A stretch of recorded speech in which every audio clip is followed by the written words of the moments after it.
Hey there, future millionaires. Want to know the 10 things you should avoid if you want to be rich? Because here's the truth. Most people focus on what to do to get rich, but they completely ignore what not to do. I went from drowning in debt with a 4,000 square foot house full of toys I couldn't afford to building a 7-figure business and true financial freedom. And today I'm sharing the wealth-killing mistakes I made so you don't have to learn them the hard way. Let's dive into the 10 things you need to avoid if you want to escape the middle-class trap and build lasting wealth. Mistake number 1, failing to track your expenses. You know what's crazy? Most people have no idea where their money goes each month.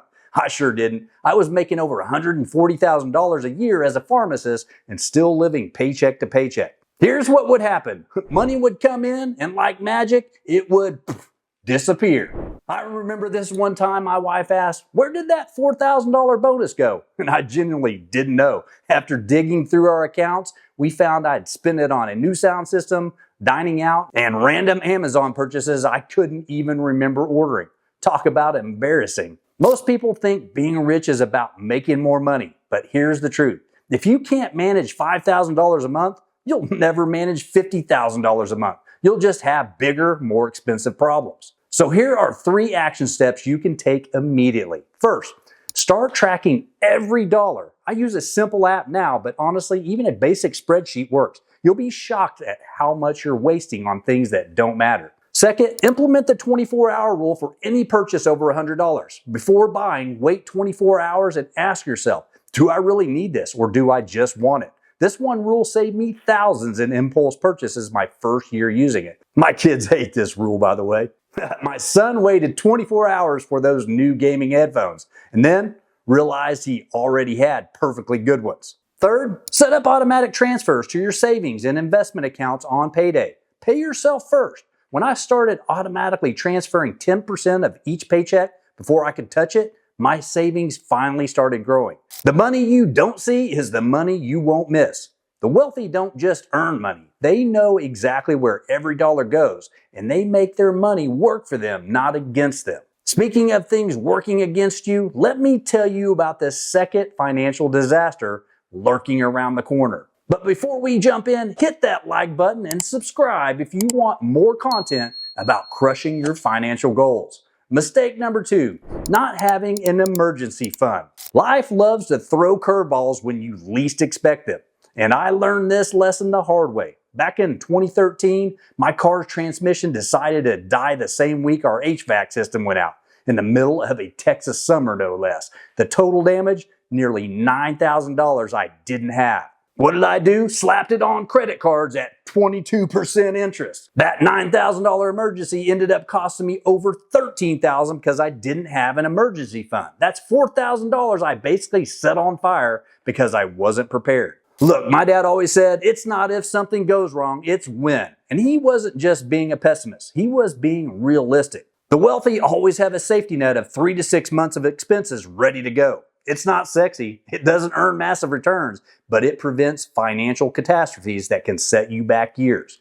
Here are my top action steps for building your emergency fund. First, calculate exactly what 3 to 6 months of bare minimum expenses looks like for you. We're talking mortgage, rent, utilities, food, insurance, and minimum debt payments. For my family, that number was $22,000. And yours might be more or less, but you need to know your target. And second, automate your emergency fund with what I call the invisible money method. Set up a separate high-yield savings account at a different bank than your checking account, one without easy ATM access. Then set up an automatic transfer of even just $50 or $100 per paycheck. My youngest man-child caught me using this trick and said, "Dad, you're just tricking yourself." I said, "Exactly, son," and it works. Third, supercharge your emergency fund with money bursts, tax refunds, work bonuses, side hustle income, or birthday money. I sold my beloved dirt bike collection and added $5,800 to my emergency fund in one weekend. It hurt at the time, but not as much as being financially unprepared would have. Start with just $1,000, then build to 1 month of expenses, then 3, then 6. Your future self will thank you when life inevitably throws that wrench in your plans. Now, if emergency funds are the shield that protects your wealth, this next mistake is this silent assassin that keeps you permanently broke. Mistake number 3, not paying off high interest debt. Let's have a heart-to-heart about debt. Not all debt is bad. That's a myth. Debt that generates income can be good, but consumer debt, that's wealth suicide. I had a beautiful yellow Corvette sitting in my garage. Man, I love that car. But at 7.9% interest over 72 months, I was paying nearly 12 grand in interest alone. That's money that could have been invested, growing my wealth instead of draining it. And here's what the wealthy understand. Every dollar you pay in interest is a dollar that can't work for you. Credit card debt is the worst offender. At 18 to 25% interest, you're basically working against a financial hurricane. No investment strategy will consistently beat those rates. I remember the day I finally paid off my last credit card. I literally felt lighter walking around, like a physical weight had been lifted. And mathematically, it had. I was suddenly earning an additional $700 a month simply by not having those payments anymore. Here are 3 powerful action steps to crush your high interest debt. First, use what I call the debt X-ray technique. List all your debts with their interest rates, minimum payments, and total balances. Most people avoid looking at the full picture because it's scary, but you can't fix what you don't face. When I did this, I discovered I was paying over $2,300 monthly just in minimum payments. Talk about a wake-up call. Second, implement either the avalanche method, highest interest rate first, or the snowball method, which is the smallest balance first. The avalanche method saves you the most money mathematically, but the snowball method gives you psychological wins faster. My oldest son and I had a debate about which is better. He's an avalanche guy, and I'm a snowball guy. And I told him, the best method is the one you'll actually stick with. He couldn't argue with that dad logic. Third, create what I call a debt destruction budget. This means temporarily living like you're broke even if you're not. Cut subscription services, eat at home, pause retirement contributions above any employer match, and funnel every extra dollar towards debt. My family did this for 14 months and we called it our financial boot camp. My kids still talk about our no-spend weekends where we'd find free activities instead of spending money. They hated it then, but now they understand the freedom it created. Tackle your high interest debt aggressively. Your wealth building journey becomes exponentially easier once you're not fighting against that current. Freedom from high interest debt feels amazing, but there's another prison many people trap themselves in without even realizing. Mistake number 4, not taking advantage of tax-advantaged accounts. Taxes. Nobody likes talking about them, but they're probably your biggest expense. And let me tell you, there's a reason wealthy people always seem to have great tax advisors. When I was in my 30s, I thought I was being smart by just throwing money at my company 401k without understanding how it worked.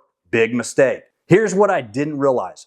There are strategic ways to use tax-advantaged accounts that go way beyond the basic contribute to your 401k advice. For example, did you know that health savings accounts, HSAs, offer a triple tax advantage? Tax-deductible contributions, tax-free growth, and tax-free withdrawals for qualified expenses. It's like the government created a tax loophole and is begging you to use it. And what about Roth conversions during low-income years or using self-directed IRAs to invest in alternative assets? These are strategies most people never even consider. Here are 3 action steps to maximize your tax advantages. First, conduct what I call a tax shelter audit.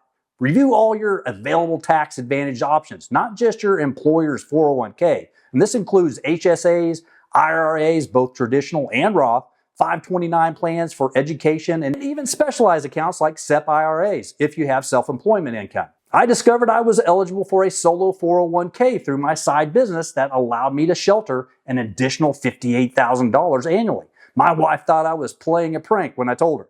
I said, honey, even I'm not creative enough to make up tax code. Second, prioritize your contributions strategically with the tax triangle strategy. Level 1, contribute enough to get any employer match. That's free money. And level 2, max out HSA if eligible, triple tax advantage. And level 3, max out Roth IRA if you qualify, tax-free growth forever. Only then, level 4, go back to maxing out your 401k. My youngest son asked why I was always talking about taxes at dinner. And I told him, son, understanding taxes is like knowing the rules to a game before you play it. You'll never win if you don't know how scoring works. And third, schedule an annual tax strategy session with a CPA who specializes in tax planning, not just tax preparation. The difference is crucial. One just enters numbers in boxes, and the other helps you legally structure your finances to minimize taxes. I paid my CPA $500 for an annual strategy session that saved me over $11,000 last year. That's a 2,200% ROI. And show me any investment that beats that. The wealthy don't pay more taxes than they legally have to. They understand the tax code and use it to their advantage. You should too. Don't just blindly contribute to retirement accounts. Understand how they work, the tax implications, and how to maximize their benefits. But what good is saving on your taxes if you're not investing in your most valuable asset? Mistake number 5, not investing in yourself. This one hits close to home because it was probably my biggest mistake. After pharmacy school, I swore I'd never pick up another book. I was done learning. Man, was I wrong. For nearly a decade, I stopped growing. Same skills, same knowledge, same income potential. Meanwhile, the world kept changing around me. Then in my late 30s, I finally decided to invest in myself again. I spent thousands on courses, books, and mentors. Was it expensive? You bet. But it was the best investment I'd ever made. Here's something my oldest man-child taught me recently. He said, "Dad, in your video games, you level up your character to beat harder bosses, right? Life works the same way." Kids and their wisdom. The wealthy consistently spend money on growing their knowledge, skills, and networks. They know that their earning potential is directly tied to their personal value. Whether it's $20 for a book or $10,000 for a high-level mastermind, investing in yourself pays dividends that no stock market can match. Your income rarely exceeds your personal development. So ask yourself, what skills could you develop that would make you more valuable? What knowledge could help you make better financial decisions? That's where you should be investing. Speaking of investments, there's one risk factor that keeps most people financially vulnerable their entire lives. Mistake number 6, not diversifying your income streams. Here's a terrifying stat. The average millionaire has 7 streams of income. The average middle-class person, just 1. I learned this lesson when pharmacy chains started cutting hours and benefits. Suddenly, my secure 6-figure job didn't feel so secure anymore. And let me tell you about my neighbor, Tom. Great guy, excellent engineer, made good money. Then his company downsized. And just like that, 100% of his income vanished overnight. It took him 14 months to find another job, and he lost nearly everything. And the wealthy don't rely on a single income source. They build multiple streams: dividends, rental income, business profits, royalties, affiliate income. The list goes on. Start small. You don't need to launch 5 businesses tomorrow. Maybe it's a weekend side hustle, a small investment property, or some dividend-paying stocks. The point is to start building income that doesn't depend on your main job. And I began with affiliate marketing related to my pharmacy knowledge. It started bringing in just a few $100 a month, but I kept building it, and eventually it surpassed my pharmacy income entirely. Remember, your job is just one income stream. Your goal should be to build as many as possible, but even with multiple income streams, there's a common trap that keeps people broke no matter how much they make. Mistake number 7, not having a long-term investment strategy. Let me share something embarrassing. In my 30s, I thought investing meant buying whatever stock was hot on Reddit or following random tips from coworkers. One day, a pharmacy tech told me about this can't miss biotech stock. I dumped $5,000 into it without any research. And within 3 months, it had lost 70% of its value. Ouch. And the wealthy don't chase hot tips or get-rich-quick schemes. They have clear, long-term investment strategies aligned with their financial goals. Warren Buffett famously said his favorite holding period is forever, and that's how the truly wealthy think about investing. Decades, not days or weeks. Your investment strategy should answer basic questions. What are your financial goals? What's your time horizon? What's your risk tolerance? What asset allocation makes sense for you? For me, real estate became a cornerstone of my strategy. I stopped thinking about quick flips and started focusing on long-term cash flow and appreciation. That shift in thinking made all the difference. And whatever strategy you choose, stick with it. The most successful investors are usually the most consistent, not the ones always chasing the next big thing. But even the best investment strategy can be undermined by this next silent wealth killer, Mistake number 8, not avoiding lifestyle inflation. Here's a confession. When I got my first big raise as a pharmacist, I immediately bought a yellow sport boat, named it Wet Dream. Yeah, not my proudest moment. But that's lifestyle inflation in action. As your income increases, your expenses expand to match it. Suddenly, things that were once luxuries become necessities. And I saw it with all of my colleagues. They'd get promoted, and within months, they had a bigger house, fancier car, and more expensive vacations. But their savings rate? Exactly the same, almost nothing.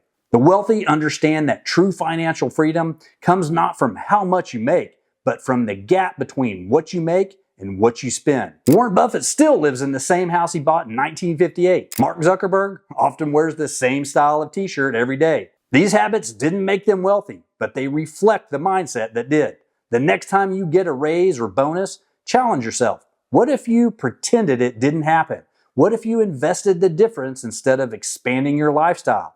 That's how wealth is built. Not by displaying it, but by quietly accumulating it while everyone else is busy looking rich. And speaking of looking rich versus being rich, this next mistake might be the most common one I see. Mistake number 9, not prioritizing needs over wants. We all know the difference between needs and wants, right? Well, maybe not. I remember standing in my garage, looking at my Corvette, my boat, my dirt bikes, all financed, all depreciating, all draining my wealth. And I realized something profound. I had mistaken wants for needs. I didn't need a Corvette. I wanted one because it made me feel successful, even though it was actually making me poor.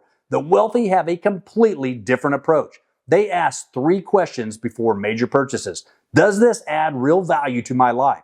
Could this money be better used elsewhere? Am I buying this for myself or to impress others? One of my mentors drives a 10-year-old Toyota, despite being worth 8 figures. When I asked him why, he said, "It gets me from A to B reliably, and that's all I needed to do. The rest is just ego." That hit me hard. How much of my spending was just feeding my ego? Start distinguishing between true needs and wants. Be ruthless. Your future wealthy self will thank you for the discipline you show today. Finally, there's one mistake that can undermine even the best financial plans. Mistake number 10, not seeking professional advice. Here's something I was too proud to admit for years. I didn't know what I didn't know. I thought I was smart enough to figure everything out on my own. After all, I had a doctorate in pharmacy, but that education didn't teach me anything about taxes or investments or building wealth.